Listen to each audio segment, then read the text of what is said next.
아버지의 빈소 앞에서 빚쟁이는 그녀를 기방에 팔겠다고 비웃었습니다. 마을 사람들도 함께 웃었죠. 평생 널순이라 손가락질 받던 여인은 그날 아무 말도 하지 않았습니다. 다만 손톱이 손바닥에 박히도록 주먹을 쥐었을 뿐입니다. 그런데 말입니다. 그로부터 한 달 뒤 조선 노름판의 고수들이 바로 그 여인 앞에서 손을 떨기 시작했습니다. 때는 고종연간 개화의 바람이 불기 시작하던 무렵이었습니다.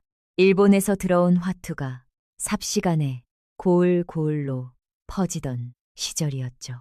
그 패쪽 한 벌이 어떤 집안은 일으키고 어떤 집안은 무너뜨렸습니다. 노준길의 집안은 후자였습니다. 노순이는 22살이었습니다. 아직 혼처를 구하지 못한 몸이었죠. 이유는 간단했습니다. 체구가 굵었기 때문입니다. 동그란 낯에 볼살이 두둑하고 어깨가 넓은 당당한 체격이었는데 마을 사람들은 그녀를 널순이라 불렀습니다. 부르는 쪽은 별 생각 없이 불렀겠지만 불리는 쪽은 그 이름을 들을 때마다 가슴 어딘가가 작게 움츠러들었습니다. 순이는 그저 아버지와 단둘이 살아왔습니다. 어머니는 순이가 어릴 적 홍역으로 세상을 떴고 아버지 노준길은 딸을 키우며 혼자 농사를 지었습니다. 가난했지만 버틸 수는 있었습니다. 아버지는 그런데 4년 전부터 아버지가 화투에 빠졌습니다. 처음에는 순이도 이상하게 생각했습니다.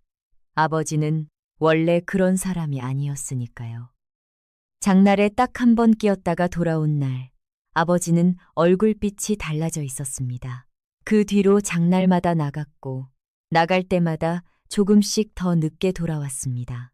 밤마다 노름판을 전전했고, 논배미를 하나씩 팔아 판돈을 마련했습니다. 순이가 매번 말렸지만 소용없었습니다. 아버지는 다음 판만 이기면 된다며 귀를 막았죠. 그런데 말입니다. 어린 순이는 어릴 때부터 알고 있었습니다. 아버지가 지는 날에는 항상 같은 사람이 이겼다는 것을. 아버지 혼자 지는 것이 아니었습니다. 판마다, 날마다 일정한 패턴이 있었습니다.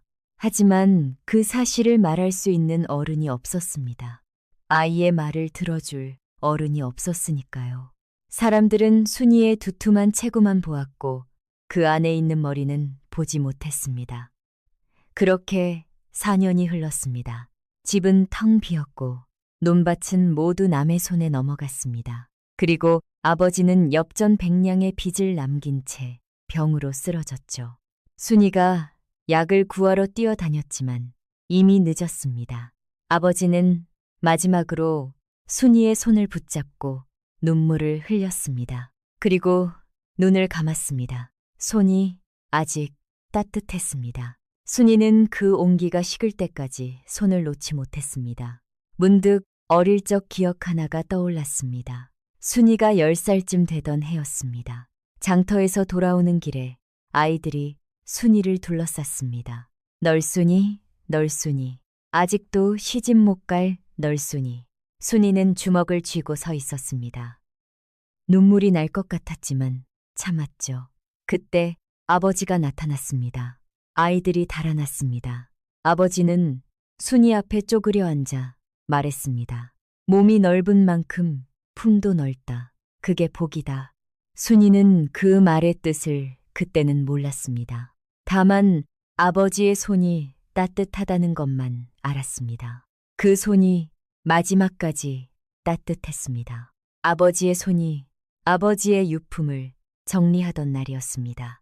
낡은 보자기 속에서 화투패 한 벌이 떨어졌습니다. 그리고 그 옆에 작은 종이 조각 하나가 함께 떨어졌죠. 순이는 그것을 집어들었습니다. 날짜들이 적혀 있었습니다. 그리고 각 날짜 옆에 적힌 이름이 있었습니다. 변대수. 아버지가 크게 진 날마다 그 이름이 반복되었습니다. 날짜, 금액, 그리고 아버지가 작은 글씨로 덧붙인 한마디. 패가 이상했다. 패가 이상했다. 패가 이상했다. 순이는 그 종이 조각을 천천히 접어 품에 넣었습니다. 아버지도 알고 있었던 것이었습니다. 다만 증명할 수 없었을 뿐. 그래서 말할 수 없었을 뿐.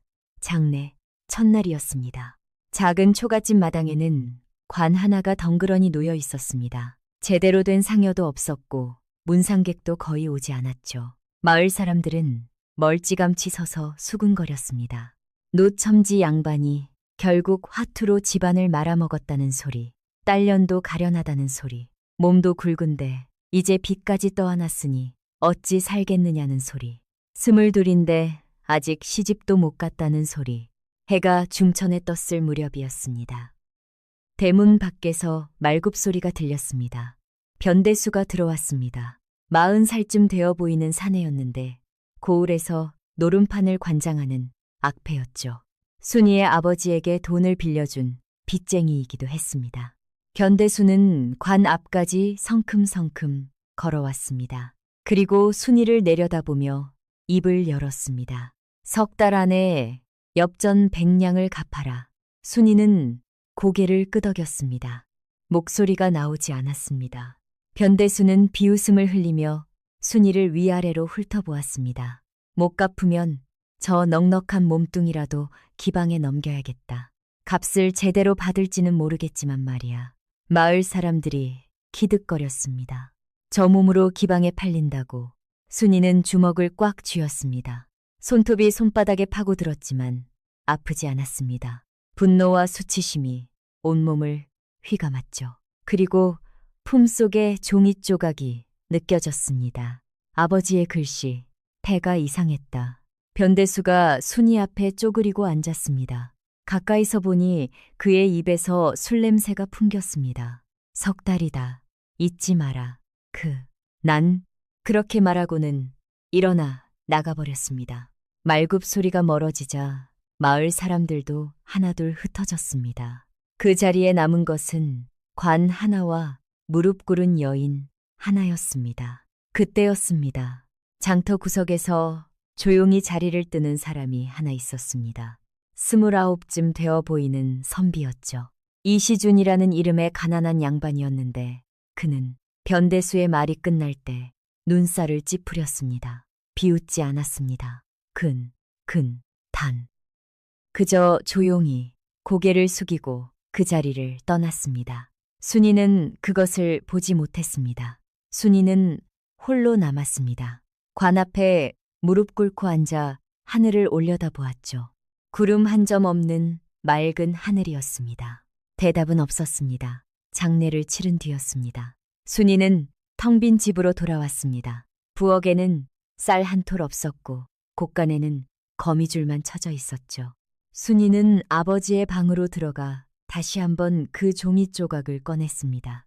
날짜, 금액, 패가 이상했다. 날짜, 금액, 패가 이상했다. 그리고 그 옆에 놓인 화투패를 집어들었습니다. 48장의 패가 낡고 해졌지만 그림은 선명했습니다. 솔, 매조, 벚꽃, 흑사리, 난초, 모란, 홍사리, 공산, 국화, 단풍, 오동, 비. 순이는 화투패를 하나씩 넘겨보았습니다. 화투패를 바닥에 내던지려다 멈췄습니다. 문득 이상한 느낌이 들었습니다. 화투패 하나하나가 눈에 선명하게 들어왔습니다. 그림의 빛깔, 자리, 생김새까지 순식간에 머릿속에 새겨지는 것 같았죠. 순이는 고개를 갸웃했습니다. 화투패를 섞어서 엎어놓았습니다. 그리고 하나씩 뒤집지 않고 위치를 맞춰보았습니다. 솔 20점짜리가 어디, 매조 10점짜리가 어디, 벚꽃띠가 어디, 하나도 틀리지 않았습니다. 48장 모두를 정확하게 기억하고 있었습니다. 순이는 소름이 돋았습니다. 자신에게 이런 능력이 있었다는 사실을 처음 깨달은 것이었죠. 사람들은 순이의 당당한 체격만 보았습니다. 그 안에 있는 머리는 보지 못했습니다. 밤이 깊어갔습니다.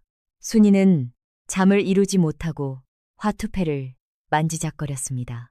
문득 어릴 적 기억이 떠올랐습니다. 아버지가 화투판에 나간 날이면 순이는 멀찌감치 서서 구경했습니다. 아무도 신경 쓰지 않았죠. 통통한 아이가 하품을 참으며 서 있는 것처럼 보였으니까요. 하지만 순이의 눈은 판 위의 모든 패를 훑고 있었습니다. 아버지가 크게 지는 날에는 항상 같은 패턴이 있었습니다. 특정 패가 특정 사람 손에 너무 자주 들어갔습니다. 그것이 우연이 아니라는 것을 어린 순이는 느꼈지만 말하지 못했습니다. 이제는 말할 수 있었습니다. 하지만 말만으로는 부족했습니다. 현실은 냉혹했습니다. 자, 말한 엽전 100냥, 석 달 안에 갚아야 하는 빚, 농사를 지어도 7일 해도 그 돈을 모을 수 없었습니다. 순이는 화투패를 꼭 쥐고 눈을 감았습니다. 창밖으로 바람이 불어와 등잔불을 흔들었습니다. 순이의 그림자가 벽에 길게 드리워졌습니다. 넉넉한 몸의 그림자였지만 그 안에는 강인한 무언가가 숨어 있었습니다. 그날 밤 노순이는 결심했습니다. 한 번만 해보자고. 빚을 갚고 아버지의 억울함을 밝히기 위해 화투패를 품에 안고 잠이 들었습니다. 사흘이 지났습니다. 순이는 여전히 밤마다 화투패를 연습했습니다. 낮에는 일거리를 찾아 헤맸지만 아무도 일을 맡기지 않았죠. 이틀째 아무것도 먹지 못한 날이었습니다. 순이는 마을 주막 앞을 지나갔습니다. 주막 안에서 구수한 보리밥 냄새가 풍겨나왔죠. 순이는 그 냄새를 맡으며 침을 삼켰습니다. 품속을 더듬었습니다. 돈이 없었습니다. 그냥 지나가려는데 갑자기 누군가 순이를 불렀습니다. 아가씨, 배고프지? 순이가 돌아보니 주막 주인으로 보이는 할머니가 문간에 서 있었습니다. 60살쯤 되어 보이는 노파였는데 머리는 희끗희끗했지만 눈빛만은 날카로웠습니다. 순이는 고개를 저었습니다. 아닙니다. 할머니가 빙글 웃었습니다. 거짓말 마라. 내 배에서 소리가 다 들린다. 들어와서 밥이나 먹어라. 할머니는 이미 순이의 팔을 잡아 끌었습니다. 주막 구석자리에 순이를 앉히고는 밥상을 내왔습니다. 따끈한 보리밥에 된장찌개, 깍두기 한 접시였습니다. 순이는 눈물이 날 것 같았습니다. 돈이 없습니다. 할머니가 손을 저었습니다. 됐다. 그냥 먹어라. 공짜다. 순이는 더 이상 참지 못하고 숟가락을 들었습니다. 정신없이 밥을 퍼먹었죠.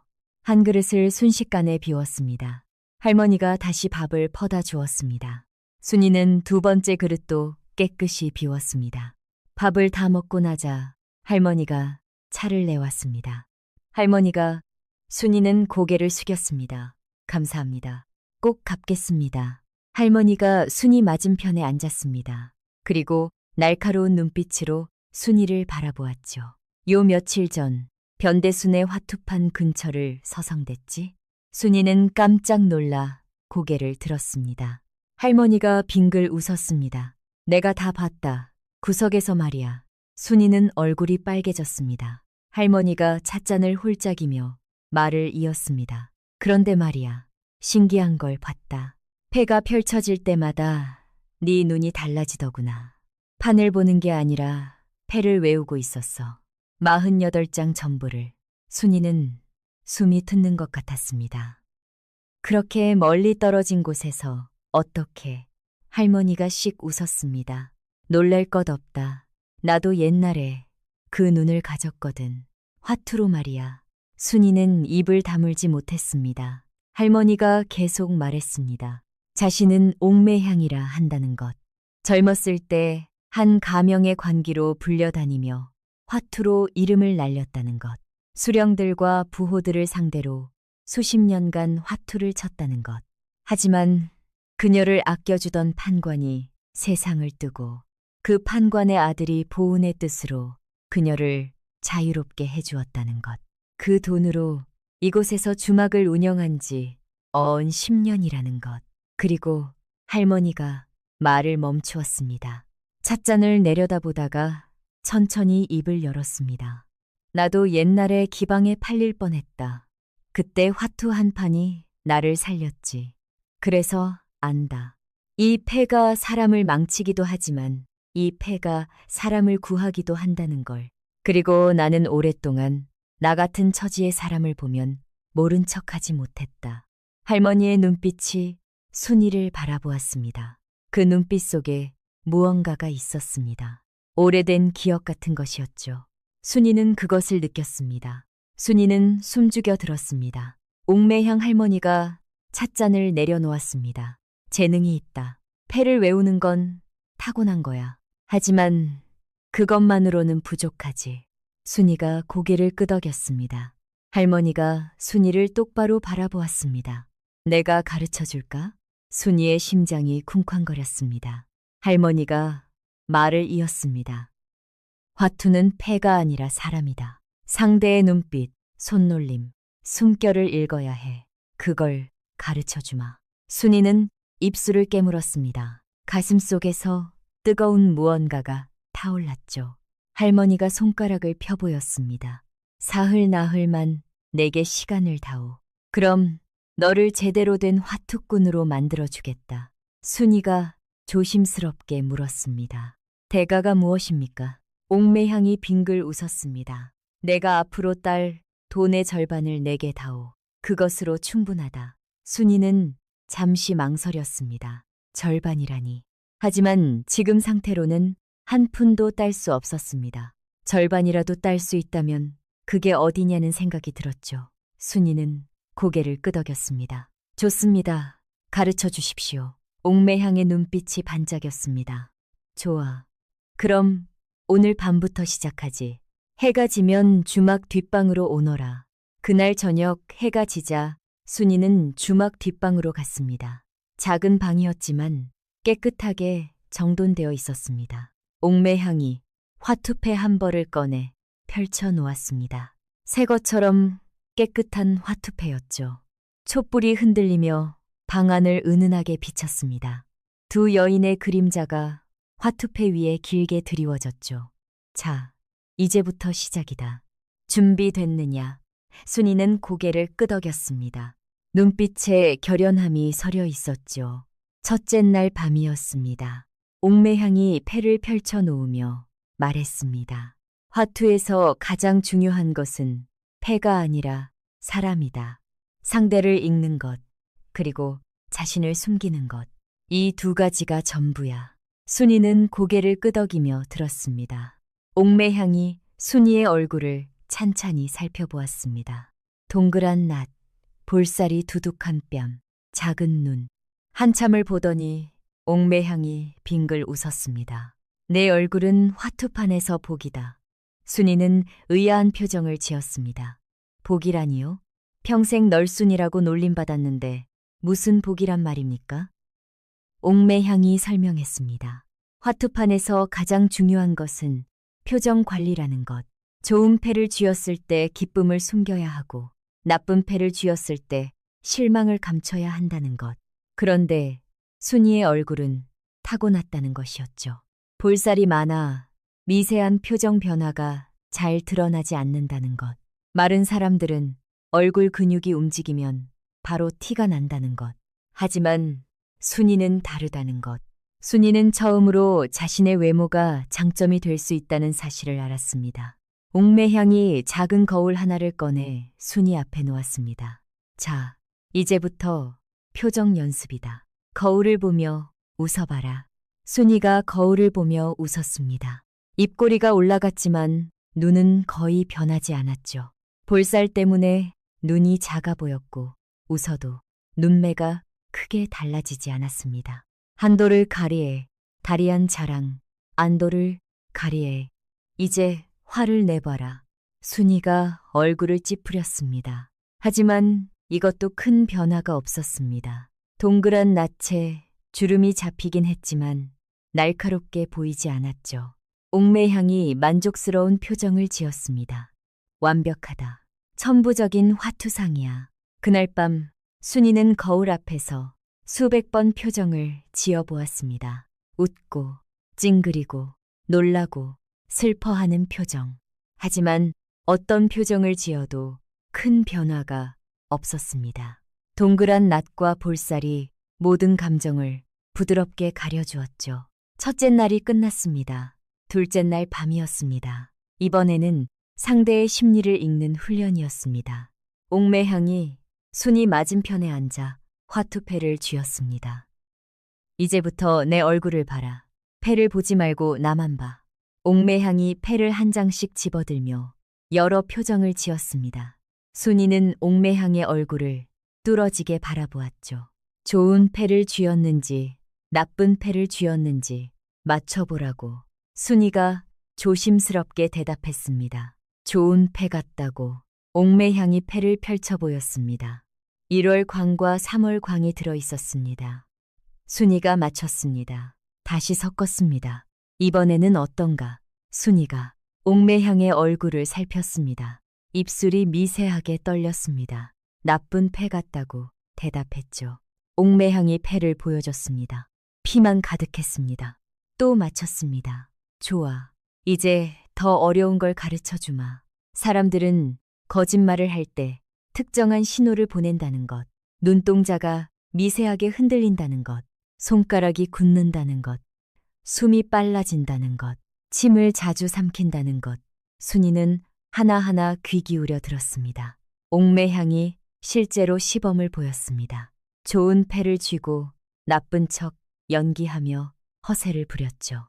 하지만 눈동자가 살짝 흔들렸습니다.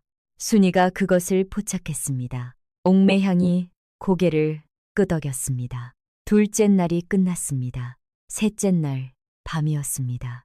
화투의 모든 짜임과 점수를 완벽하게 익히는 것이었습니다. 옥매향이 종이에 적어가며 설명했습니다. 광은 3장을 모으면 3점이라는 것, 섣달 광이 포함되면 2점이라는 것, 광 4장은 4점, 5장은 15점이라는 것, 띠는 5장을 모으면 1점, 그 이후 한 장씩 추가될 때마다 1점씩 더 한다는 것. 하지만 특별한 짜임이 있다는 것. 6월, 9월, 서탈의 빨간 띠 3장, 홍단 3점, 5월, 6월, 7월의 초록띠 3장, 초단 3점, 3월, 9월, 10월의 파란띠 3장, 청단 3점, 2월, 3월, 4월, 8월, 9월의 새 그림 10끝, 고돌이 5점, 피는 10장 1점, 쌍피는 2장값, 3점 이상을 모으면 이겼다고 선언할 수 있고 1차 가면 1점 추가, 2차 가면 2점 추가, 3차부터는 배수가 2배씩 늘어난다는 것. 순이는 고개를 끄덕였습니다. 복잡했지만 이해할 수 있었습니다. 원래 기억력이 좋았기에 금방 익혔죠. 옥매향이 감탄했습니다. 보통 사람은 한 달 걸릴 것을 사흘 만에 익혔구나. 셋째 날 밤이 깊어갔습니다. 옥매향이 마지막으로 순이에게 말했습니다. 기억하거라. 화투는 패가 아니라 사람이다. 상대의 마음을 읽어라. 그리고 내 마음을 숨겨라. 순이는 그 말을 가슴 깊이 새겼습니다. 사흘간의 특훈이 끝났습니다. 순이의 눈빛은 더욱 날카로워졌고 표정은 돌처럼 굳어졌으며 상대를 관찰하는 능력은 귀신같이 예리해졌죠. 금단 강카체의 옥매향이 순이를 바라보며 빙글 웃었습니다. 이제 진짜 판에 나가봐라. 변대수 그놈을 한번 털어봐. 나흘째 되는 날 오후였습니다. 순이는 장터로 향했습니다. 쓰개치마를 머리에 두르고 얼굴을 반쯤 가렸습니다. 변대수와 사내들이 화투판을 벌이고 있었습니다. 순이가 다가가자 변대수가 고개를 들었습니다. 그리고 비웃음을 터뜨렸죠. 오, 널순이가 또 왔네. 이번엔 또 얼마 이르러 왔나? 주변 사내들이 키득거렸습니다. 순이는 아무 말 없이 화투판 앞에 앉았습니다. 표정은 돌처럼 굳어 있었습니다. 쓰개치마를 걷어 올리자 변대수가 눈썹을 축혀 올렸습니다. 뭔가 달라졌다는 느낌이 들었죠.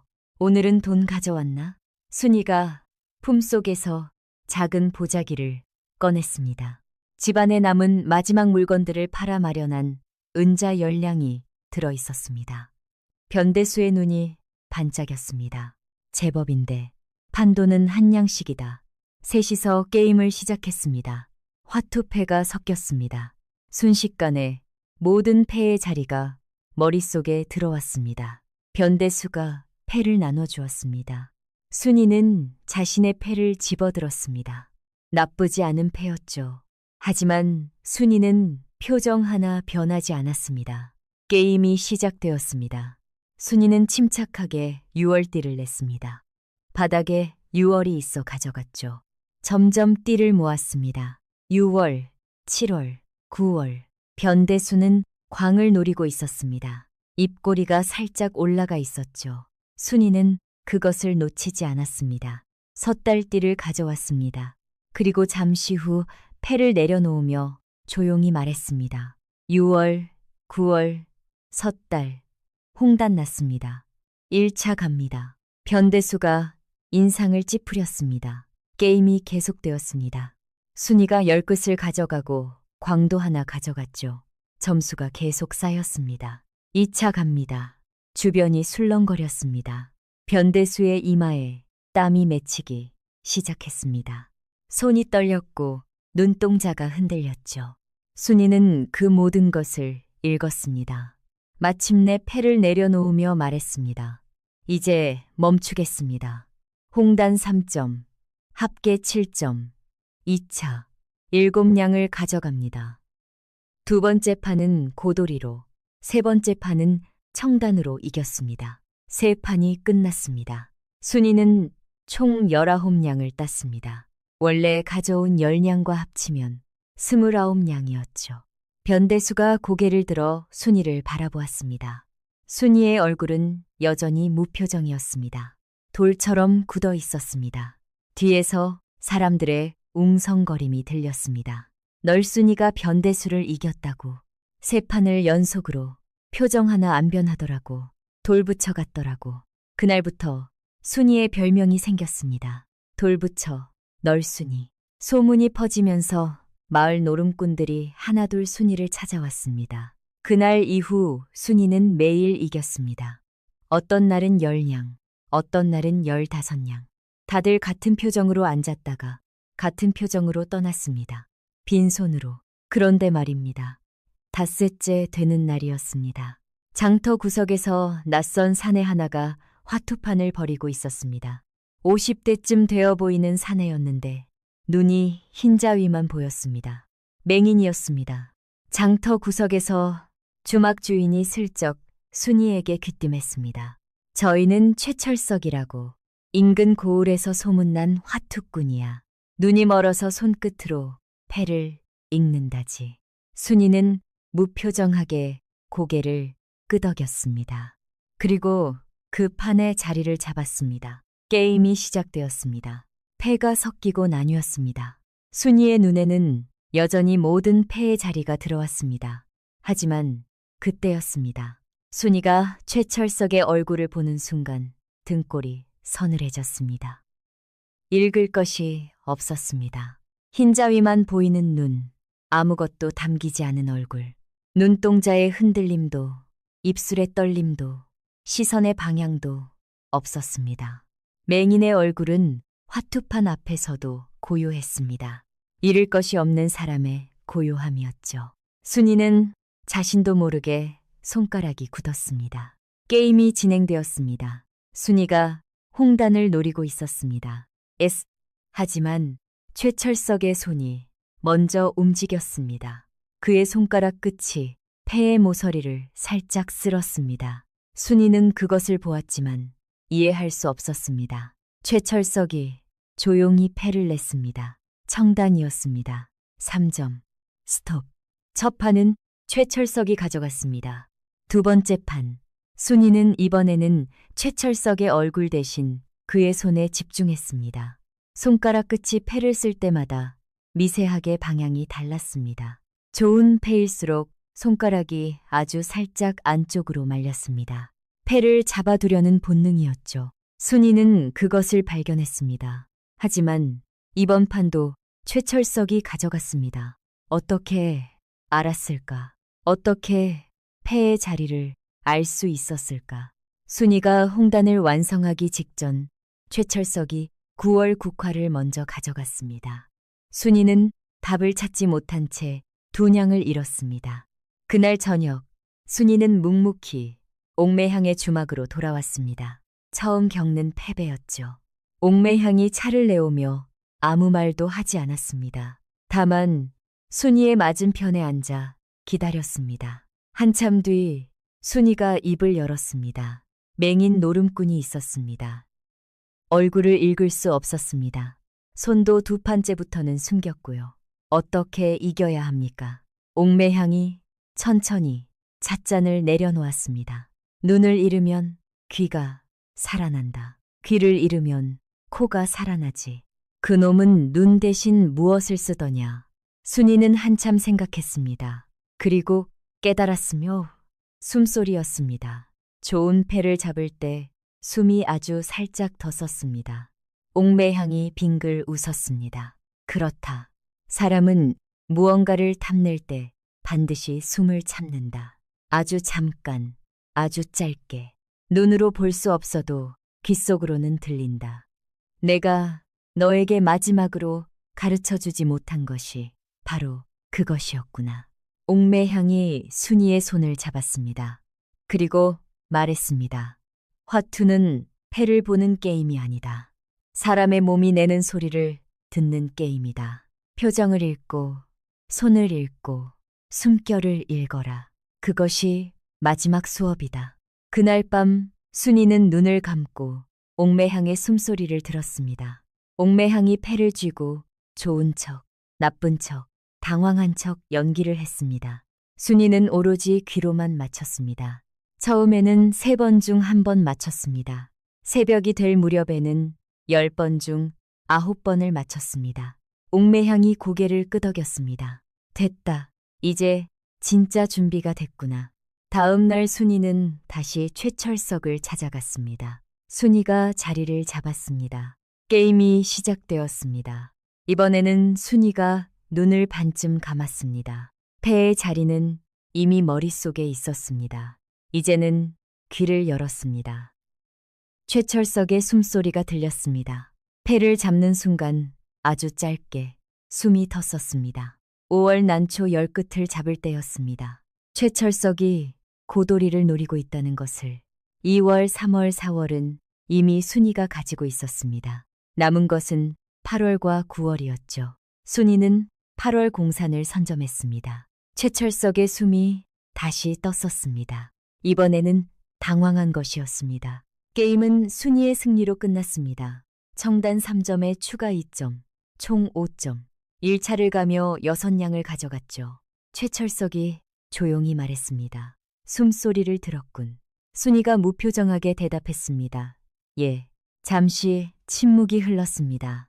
최철석이 천천히 고개를 끄덕였습니다. 오래 살다 보니 별일이 다 있구나, 가거라. 순이는 자리에서 일어났습니다. 그런데 뒤돌아 걷는데 최철석의 목소리가 들렸습니다. 조심해라. 한양에는 그보다 더한 놈들이 있다. 순이의 발걸음이 잠시 멈췄습니다. 그리고 다시 걸었습니다. 그 무렵이었습니다. 장터에 낯선 사람들이 나타나기 시작했습니다.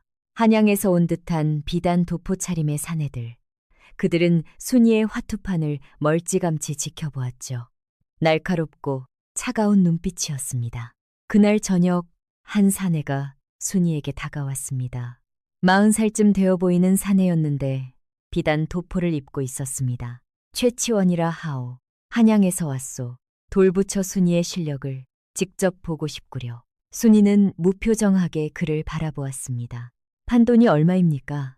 최치원이 손가락 5개를 펼쳐 보였습니다. 한 판에 5냥이었습니다. 순이의 가슴이 두근거렸습니다. 내일 답을 드리겠습니다. 최치원이 고개를 끄덕이며 떠났습니다. 그날 밤 순이는 옥매향을 찾아갔습니다. 옥매향에게 최치원의 제안을 이야기했죠. 옥매향의 얼굴이 굳어졌습니다. 최치원이라. 한양에서 손꼽히는 사기꾼이다. 처음엔 정상으로 두어 판 버티다가 상대가 방심하면 그때부터 본색을 드러내지. 특히 조심해야 할 것이 있다. 순이가 눈빛을 세웠습니다. 무엇입니까? 옥매향이 말했습니다. 그놈은 판을 2번 뒤집는다. 처음엔 패에 표시를 해두는 것을 일부러 내비쳐 상대가 알아채게 만든다. 상대가 안심하고 그것을 이용하려는 순간 패를 바꿔치기 한다. 네가 읽고 있는 것이 이미 가짜가 되어 있는 거지. 표시된 패를 쥔 손과 깨끗한 패를 쥔 손은 다르다. 표시된 패를 쥔 때는 손가락 끝에 힘이 들어간다. 무의식이야. 하지만 깨끗한 패로 바꾼 뒤에는 그 힘이 사라진다. 그 순간을 잡아라. 그리고 옥매향이 말을 이었습니다. 가겠다면 말리지 않겠다. 하지만 명심해라. 한양의 노름판은 여기와 다르다.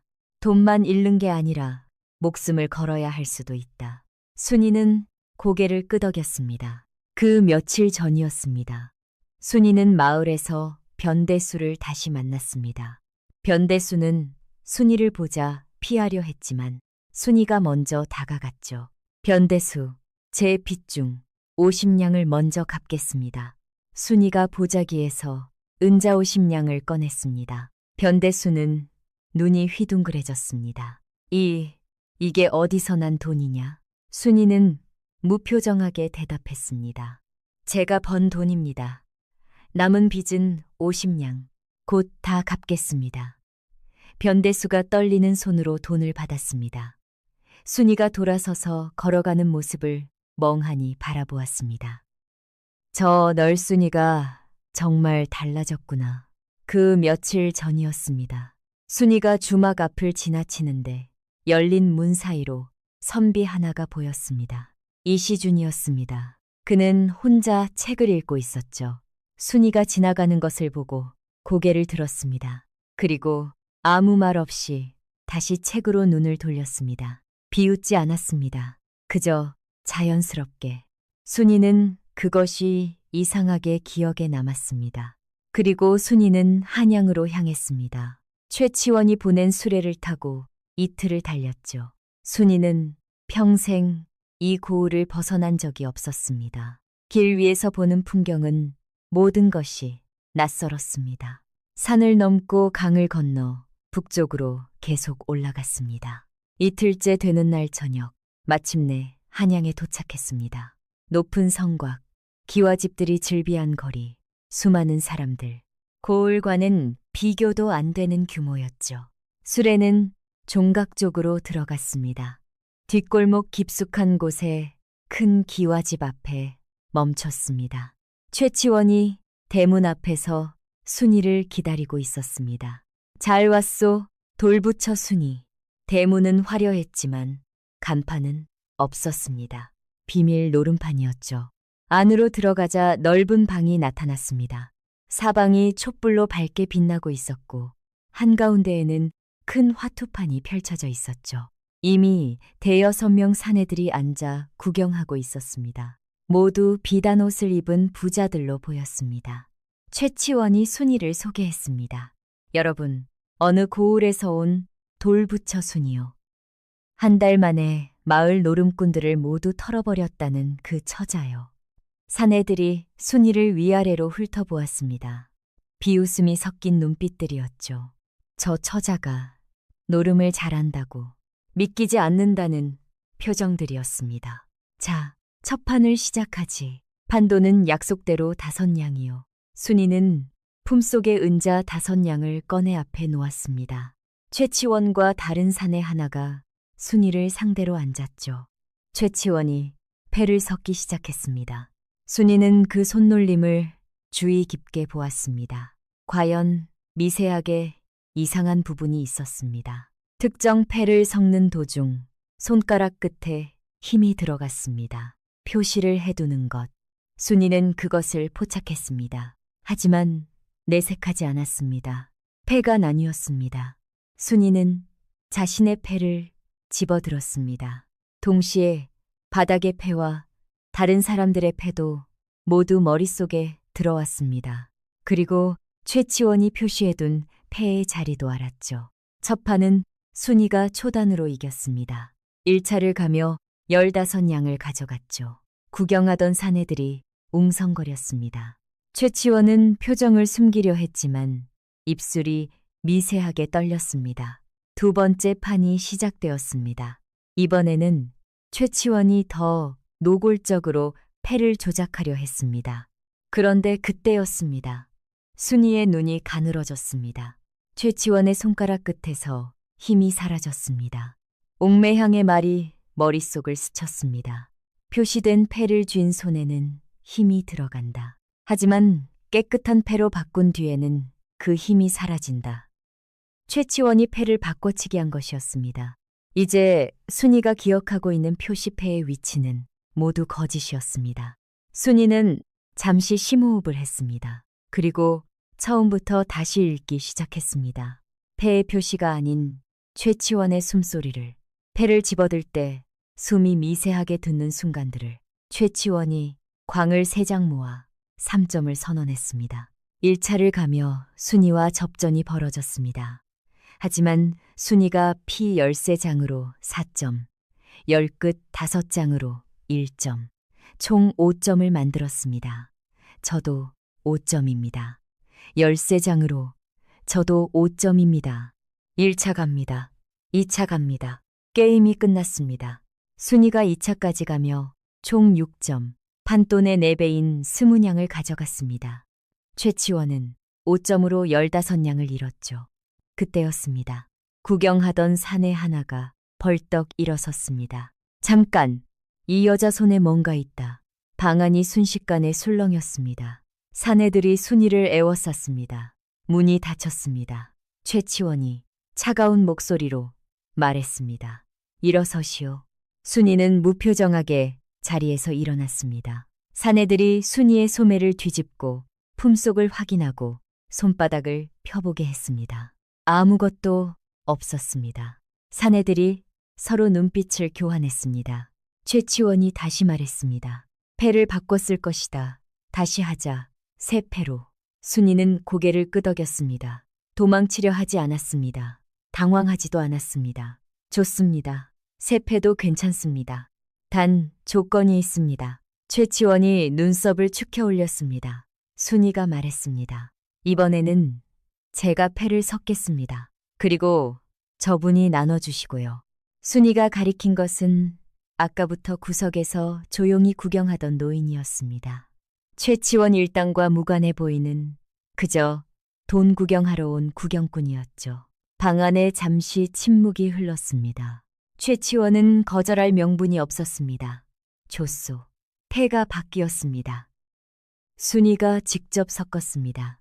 노인이 나눠주었습니다. 완전히 새로운 패였습니다. 순이는 패를 한번 훑었습니다. 아, 48장의 자리가 다시 머릿속에 들어왔습니다. 순이는 고도리를 완성했습니다. 이번에도 1차를 가며 이겼습니다. 방안이 조용해졌습니다.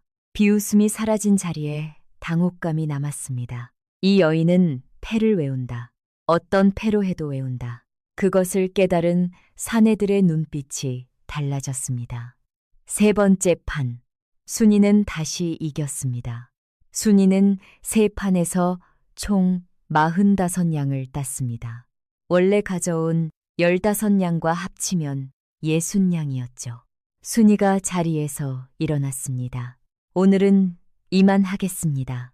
최치원이 떨리는 목소리로 말했습니다. 내일도 오시오. 더 큰 판을 준비하겠소. 순이는 고개를 끄덕이고 방을 나섰습니다. 뒤에서 사내들의 웅성거림이 들렸습니다. 처자 정말 대단하군. 최치원을 상대로 세 판을 다 이기다니. 순이는 밖으로 나와 밤하늘을 올려다보았습니다. 별이 총총했습니다. 그런데 그때였습니다. 인파 속에서 낯익은 실루엣이 보였습니다. 쪽머리에 수수한 옷차림의 노파, 옥매향이었습니다. 그녀는 방안 구경꾼들 사이에 섞여 있었습니다. 순이와 눈이 마주쳤습니다. 옥매향은 아무 말도 하지 않았습니다. 그저 한번 고개를 끄덕였습니다. 그리고 인파 속으로 사라졌습니다. 순이는 그 자리에 멈춰 섰습니다. 눈물이 날 것 같았습니다. 할머니는 돈 때문에 온 것이 아니었습니다. 이 어린 제자가 제대로 싸우는지 직접 보러 온 것이었죠. 그 마음이 순이의 가슴 속으로 물처럼 스며들었습니다. 다음 날 저녁이었습니다. 최치원이 순이를 다른 곳으로 안내했습니다. 더 깊숙한 골목 안에 큰 저택이었죠. 오늘은 특별한 분이 기다리고 계시오. 임성환 대감이시오. 저택 안으로 들어가자 화려한 방이 나타났습니다. 한가운데 임성환 대감이 앉아 있었죠. 50대의 위엄 있는 양반이었습니다. 주변에는 다른 양반들이 둘러앉아 구경하고 있었습니다. 임성환 대감이 순이를 보며 빙글 웃었습니다. 소문에 돌부처 순이라 하던데 판도는 열냥 어떤가. 순이는 무표정하게 자리에 앉았습니다. 좋습니다. 게임이 시작되었습니다. 문주, 공고루, 근능. 임성환은 최치원과 달랐습니다. 조작도 없었고 속임수도 없었습니다. 순수한 실력 대결이었죠. 그의 손놀림은 유려했고 전략은 예측하기 어려웠습니다. 무엇보다 숨소리가 거의 들리지 않았습니다. 수십 년간 화투를 쳐온 사람만이 가질 수 있는 완벽한 절제였죠. 첫 판이 진행되었습니다. 팽팽한 승부였습니다. 결국 임성환이 광내장으로 4점을 만들었습니다. 광내장이다. 1차 간다. 순이는 띠 3점밖에 만들지 못했습니다. 첫 판은 임성환이 가져갔습니다. 주변 양반들이 수군거렸습니다. 역시 대감께서는 다르다고. 하지만 순이는 표정 하나 변하지 않았습니다. 두 번째 판이 시작되었습니다. 순이가 임성환의 패턴을 파악했습니다. 임성환은 광을 선호한다는 것. 순이는 그것을 이용했습니다. 일부러 광 하나를 임성환에게 주었죠. 임성환은 예상대로 광에 집중했습니다. 그 사이 순이는 고도리를 완성했습니다. 2월, 3월, 4월, 8월, 9월. 고돌이 났습니다. 1차 갑니다. 임성환의 눈빛이 흔들렸습니다. 게임이 끝나자 순이가 고돌이 5점과 추가 점수로 총 7점을 가져갔습니다. 1차를 갔으니 스무냥을 가져갔죠. 1대1 동점이었습니다. 세 번째 판이 시작되었습니다. 마지막 승부였죠. 임성환의 표정이 진지해졌습니다. 패가 나뉘었습니다. 게임이 진행되었습니다. 이번에는 순이가 청단을 노렸습니다. 3월, 9월, 10월의 파란 띠를 하나씩 조심스럽게 모았습니다. 그런데 그때였습니다. 순이가 귀를 기울이는 순간 이상한 것을 느꼈습니다. 임성환의 숨소리가 들리지 않았습니다.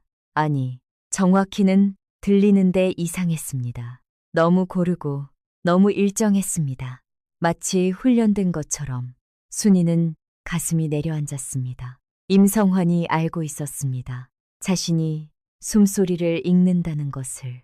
그래서 숨소리를 통제하고 있었습니다.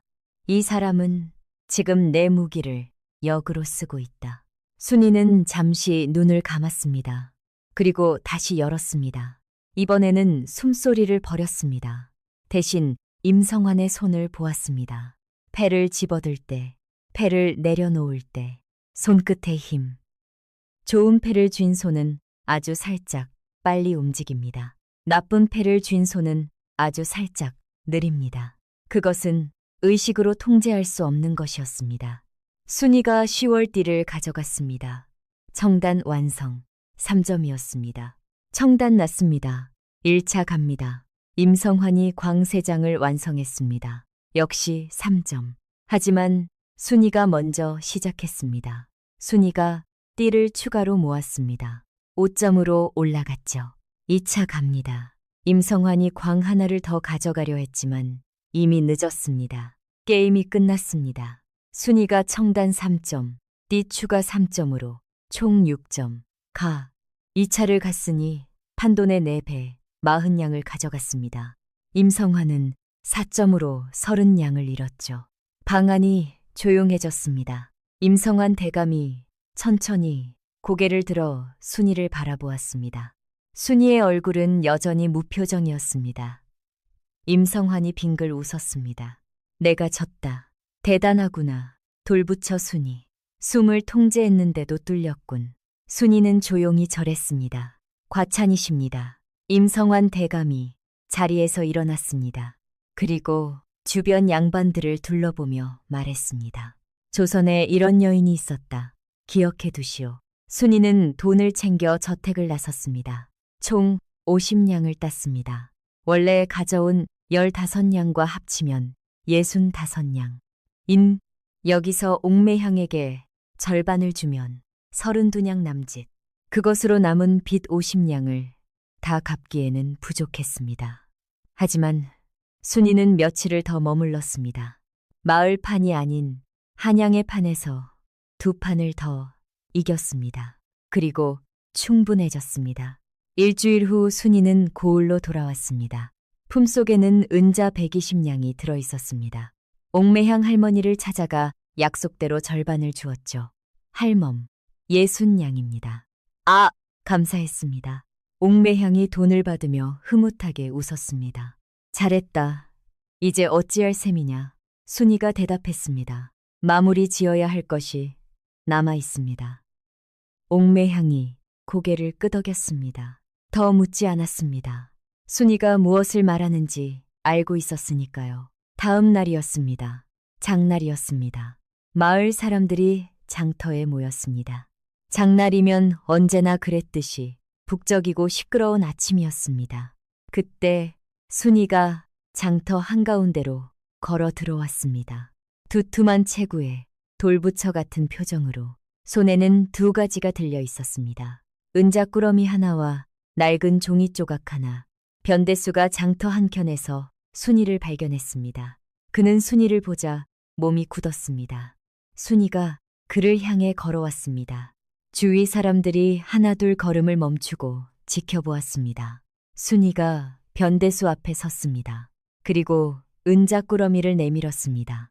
남은 빚 50냥입니다. 다 갚습니다. 변대수가 멈칫하며 돈을 받았습니다. 그런데 순이가 손을 거두지 않았습니다. 이번에는 종이 조각을 내밀었습니다. 변대수의 얼굴이 굳어졌습니다. 이것도 받으십시오. 그것은 아버지의 글씨였습니다. 날짜, 금액, 패가 이상했다. 날짜, 금액, 패가 이상했다. 그리고 변대수의 이름. 장터는 조용해졌습니다. 변대수의 눈이 흔들렸습니다.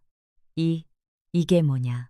순이가 주위를 한번 둘러보았습니다. 마을 사람들이 모두 듣고 있었습니다. 순이가 말했습니다. 제 아버지가 남긴 기록입니다. 크게 지는 날마다 패가 이상하다고 적었습니다. 항공캐서 기록입니다. 그리고 그 날마다 같은 이름이 있었습니다. 침묵이 흘렀습니다. 변대수가 종이 조각을 낚아채려 했습니다. 하지만 순이가 이미 뒤로 손을 걷었습니다. 그때 장터 사람들 사이에서 목소리가 들렸습니다. 나도 알고 있어. 저 병가놈이 패를 조작했다는 거. 그리고 또 다른 목소리가 나도 당했어. 이미 다들 알고 있었지. 말만 못했을 뿐. 하나둘 목소리가 이어졌습니다. 변대수의 얼굴이 하얘졌습니다. 그제야 그가 알았습니다. 모두가 알고 있었다는 것을. 다만 아무도 먼저 나서지 못했을 뿐이라는 것을. 순이는 더 이상 아무 말도 하지 않았습니다. 말이 필요하지 않았습니다. 그저 그 자리에 서서 변대수를 바라보았습니다. 돌부처처럼 변대수가 눈을 피했습니다. 장터 사람들도 더 이상 그를 보지 않았습니다. 등을 돌렸습니다. 가장 무거운 처벌이 내려진 것이었습니다. 칼도 옥도 아닌 침묵. 그리고 뒤에서 목소리가 들렸습니다. 이 돈이 내 판에서 나온 돈인 건 알고 있다. 순이가 걸음을 멈췄습니다. 변대수의 목소리였습니다. 마이는 낮고 쉰 목소리였죠. 순이는 고개를 돌리지 않았습니다. 무엇을 말하려는 것인지 알 수 없었습니다. 위협인지 경고인지 아니면 그 무엇인지. 하지만 더 중요한 것은 그 목소리에서 예전의 거만함이 사라져 있었다는 것이었습니다. 그냥 걸었습니다. 그것으로 충분했습니다. 자유로워졌습니다. 그날 오후 순이는 아버지 묘로 향했습니다. 혼자였습니다. 묘 앞에 무릎 꿇고 앉았습니다. 가져온 것은 돈도 아니었고 술도 아니었습니다. 그 작은 종이 조각이었습니다. 아버지의 글씨, 태가 이상했다. 순이는 그것을 묘 앞에 놓았습니다. 아버지, 다 됐습니다. 그 말 한마디였습니다. 그리고 눈물이 흘렀습니다. 아버지 돌아가시던 날 굳었던 눈물이 비로소 풀리는 것 같았습니다. 아버지가 나쁜 사람이 아니었다는 것, 당했던 것이라는 것. 그것을 이제 마을 사람들도 알게 되었다는 것. 순이는 오랫동안 울었습니다. 석공을 불러 묘비를 세웠습니다. 깨끗한 돌에 아버지의 이름을 새겼죠. 노준 길지묘. 제사상을 차리고 절을 올렸습니다. 아버지, 이제 편히 쉬세요. 딸은 이제 새로운 삶을 살겠습니다. 바람이 불어와 나뭇잎을 흔들었습니다. 마치 아버지가 대답하는 것 같았습니다. 순이는 마을로 돌아와 작은 주막을 샀습니다. 남은 돈으로 살림을 마련하고 장사를 시작했죠. 화투패는 마당에서 태워버렸습니다. 불꽃이 48장을 삼키는 것을 바라보며 순이는 오랫동안 그 자리에 앉아 있었습니다. 다시는 손에 잡지 않기로 했습니다. 패를 잡는 재주는 하늘이 주었지만 패를 내려놓는 결단은 순이 자신이 했습니다. 그것이 그녀를 노름꾼이 아닌 사람으로 만든 것이었죠. 사람들은 여전히 순이를 돌부처 널순이라고 불렀습니다. 하지만 이제는 존중의 의미가 담겨 있었죠. 순이의 주막은 음식이 맛있기로 소문났습니다. 손님들이 끊이지 않았고 순이는 평화로운 나날을 보냈습니다. 그 무렵이었습니다. 어느 날 아침 주막 대문 밖에 무언가가 놓여 있었습니다. 보자기에 싼 작은 꾸러미였습니다. 풀어보니 찐 옥수수 2개와 쪽지 1장이었습니다. 쪽지에는 아무 이름도 없이 달랑 한 줄만 적혀 있었죠. 한양 길 먼데 잘 다녀오시오. 순이는 한참 그 쪽지를 바라보았습니다. 그리고 빙긋 웃었습니다. 그때 누가 놓고 갔는지 이미 알고 있었으니까요. 석 달이 흘렀습니다. 어느 봄날 순이의 주막에 그 선비가 다시 들어왔습니다. 이시준이라는 이름의 가난한 양반이었습니다. 그는 이미 몇 번 순이의 주막에 왔었습니다. 변대수가 순이를 모욕하는 자리에서 혼자 눈살을 찌푸리고 조용히 떠났던 사람. 한양 가는 날 아침 옥수수를 두고 간 사람. 그는 순이와 자주 이야기를 나눴습니다. 순이의 과거는 몰랐지만 순이의 지혜롭고 강인한 면을 보았죠. 그런데 말입니다. 어느 날 저녁 시준이 순이에게 말했습니다. 순이, 내 아내가 되어주겠소. 순이는 눈물이 흘렀습니다. 평생 널순이라고 놀림받았던 자신에게 누군가 청혼을 하다니. 시준이 순이의 손을 잡았습니다. 순이는 고개를 끄덕였습니다. 하지만 일이 그리 순탄하지 않았습니다. 시준의 어머니와 형이 강하게 반대했습니다. 노름판을 돌아다닌 여인이라는 소문은 이미 고을에 파다했죠. 체구도 굵고 혼처도 늦었으며 거기다 화투판 출신이라니. 어머니는 눈물로 호소했고 형은 집안 망신이라며 목소리를 높였습니다. 시준이 굽히지 않았습니다. 하지만 순이는 시준을 말렸습니다. 제가 직접 찾아가겠습니다. 순이는 다음 날 아침 단정히 옷을 갖추어 입고 시준의 집을 찾아갔습니다. 시준의 어머니와 형의 차가운 눈빛이 기다리고 있었습니다. 순이는 방 안으로 들어가 무릎을 꿇고 앉았습니다. 그리고 아무 변명도 하지 않았습니다. 대신 지난 몇 달간의 일을 처음부터 차분히 이야기했습니다. 아버지의 빚, 빈소 앞에서의 서러움, 화투패를 집어든 이유, 빚을 다 갚은 날 아버지 묘 앞에서 흘린 눈물까지. 목소리는 흔들리지 않았습니다.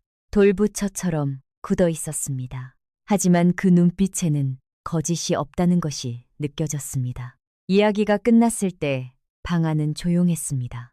그런데 뒤에서 목소리가 들렸습니다. 내가 증인이 되겠소. 돌아보니 옥매향이 대문 밖에 서 있었습니다. 언제 왔는지 몰랐습니다. 그녀는 방 안으로 들어와 시준의 어머니 맞은편에 앉았습니다. 그리고 말했습니다. 이 아이가 화투를 배운 것은 제게서입니다. 빚을 갚으려는 일념 하나로 배웠고 빚을 다 갚은 날 패를 태웠습니다. 제가 지켜봤습니다. 이런 사람이 며느리라면 집안을 망하게 하지 않습니다. 오히려 지켜내죠. 방 안의 공기가 달라졌습니다. 시준의 어머니가 한참 순이를 바라보았습니다. 그리고 천천히 눈을 감았습니다. 눈물 한 방울이 흘러내렸습니다. 형은 끝내 아무 말도 하지 않고 방을 나갔습니다. 그것이 허락이었습니다. 한 달 후 순이와 시준의 혼례가 열렸습니다. 마을 사람들이 모두 모였습니다. 옥매향도 맨 앞자리에 앉아 축하해 주었죠. 순이는 고운 신부 한복을 입었습니다. 당당한 체구였지만 정말 아름다워 보였습니다. 시준은 순이를 보며 환하게 웃었습니다. 그로부터 몇 해가 흘렀습니다. 순이는 이제 조선 노름판에서 전설이 되었습니다. 돌부처 순이, 아니 노순이. 그 이름을 모르는 도박꾼이 없었습니다. 한 달 만에 마을 노름꾼들을 모두 이긴 여인, 맹인 노름꾼 최철석을 이긴 여인, 한양의 사기꾼 최치원의 이중 속임수를 꿰뚫은 여인, 임성환 대감의 숨통제를 읽어낸 여인. 하지만 화투를 끊고 평범한 삶을 택한 여인. 사람들은 이런 말을 했습니다. 한양 노름판에서 가끔 이런 말이 오갔다고요. 저 사람 노순이 알아? 아는 사람은 조심하고 모르는 사람은 배워야 한다고. 순이는 사랑하는 남편과 함께 주막을 운영하며 행복하게 살았습니다. 더 이상 널순이라고 놀리는 사람은 없었습니다. 모두가 노순이라고 불렀죠. 그 이름 속에는 존경이 담겨 있었습니다. 어느 가을날 저녁 순이는 남편과 함께 마당에 앉아 있었습니다. 단풍잎이 바람에 흩날렸습니다. 시준이 물었습니다. 여보, 화투를 하던 시절이 그립지 않소? 순이는 고개를 저으며 미소 지었습니다. 아닙니다. 진짜 복은 여기 있으니까요. 순이는 남편의 손을 꼭 잡았습니다. 하늘에는 별이 총총했고 마을은 평화로웠습니다. 어릴 적 아버지가 했던 말이 떠올랐습니다. 몸이 넓은 만큼 품도 넓다. 그게 복이다. 순이는 조용히 웃었습니다. 아버지가 옳았습니다. 다만 그 복이 이런 모양으로 찾아올 줄은 몰랐을 뿐이죠. 그리고 어딘가에서 옥매향 할머니가 찻잔을 기울이며 빙글 웃고 있었겠죠. 내 제자가 잘 살고 있다고. 이 패가 사람을 망치기도 하지만 이 패가 사람을 구하기도 한다고.